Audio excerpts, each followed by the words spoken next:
انسان کی زندگی میں سب سے زیادہ پریشان کن حالات پیدا کرنے والی وجہ وہ انسان کے گناہ ہیں۔ یہ ایسا ناسور ہے، یہ ایسی مضر چیز ہے، یہ ایسی موذی چیز ہے کہ اللہ تو انسان سے روٹھ ہی جاتا ہے، دنیا بھی برباد ہو جاتی ہے۔ اس لیے انسان کو چاہیے کہ ہمیشہ ہمیشہ گناہوں سے بچے۔ اللہ تعالیٰ فرماتے ہیں ان تجتنبوا کبائر ما تنہون عنہ نکفر عنکم سیئاتکم وندخلکم مدخلا کریما۔ جب تم کبیرہ گناہوں کو چھوڑ دو گے تو اللہ فرماتے ہیں پچھلی کوتاہیاں معاف کر دوں گا، تمہاری بری عادتوں کو اچھا کر دوں گا، اور میں تمہیں عزت والی جگہ میں داخل کر دوں گا، یعنی جنت میں۔ اور یہ گناہوں کا ایک اثر تو یہ ہوتا ہے کہ انسان اللہ سے دور ہو جاتا ہے، فاصلے بیچ میں آ جاتے ہیں۔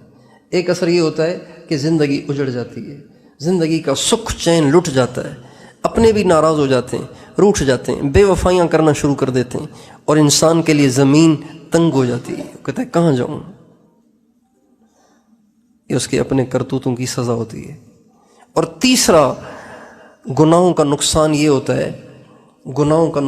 ہوتا ہے کہ انسان سے نیکی کی توفیق سلب ہو جاتی ہے، نیکی کی توفیق اس سے سلب ہو جاتی ہے۔ یہ جو لوگ کہتے ہیں کہ معمولات نہیں ہوتے، مراقبہ نہیں ہوتا، ذکر رہ جاتا ہے، تہجد میں اٹھا نہیں جاتا، آنکھ نہیں کھلتی، بہت کوشش کی ہے، الارم بھی لگاتا ہوں، جلدی بھی سو جاتا ہوں، پھر بھی آنکھ نہیں کھلتی، آنکھ کھل بھی جاتی ہے تو اٹھا ہی نہیں جاتا، رہ جاتا ہے، یہ سب کی سب باتیں گناہوں کی نحوست ہیں۔ حضرت سفیان ثوری رحمۃ اللہ علیہ بہت بڑے امام ہیں، یہ امام ابو حنیفہ کے ہم پلہ ہیں، امام اعظم ابو حنیفہ کے ہم پلہ۔ اللہ نے ہمارے امام صاحب کو قبولیت زیادہ دی، ان کی فقہ چل پڑی۔ حضرت سفیان ثوری بھی، ان کی بھی ایک فقہ تھی، وہ بھی امام مجتہد تھے، لیکن ان کی فقہ آگے چل نہیں پائی۔ امام اعظم کی فقہ کو اللہ نے ایسی قبولیت دی کہ اب بھی چل رہی ہے۔ حضرت سفیان ثوری بہت بڑے اللہ والے بھی تھے، شیخ کامل بھی تھے، اور امام مجتہد بھی تھے۔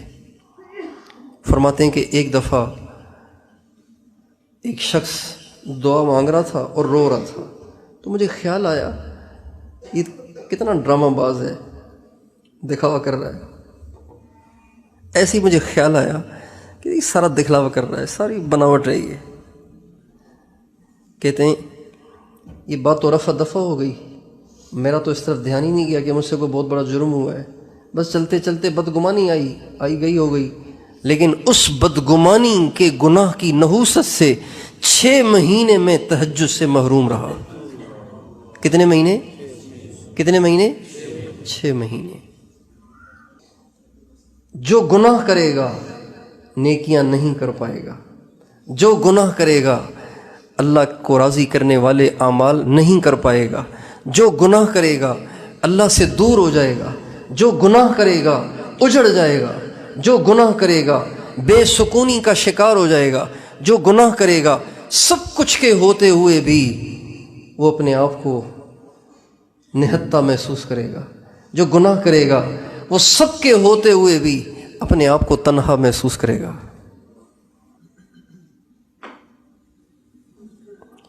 اس لیے یہ بہت بڑی رکاوٹ ہے اللہ تک پہنچنے میں، بہت بڑی رکاوٹ ہے اللہ تک پہنچنے میں۔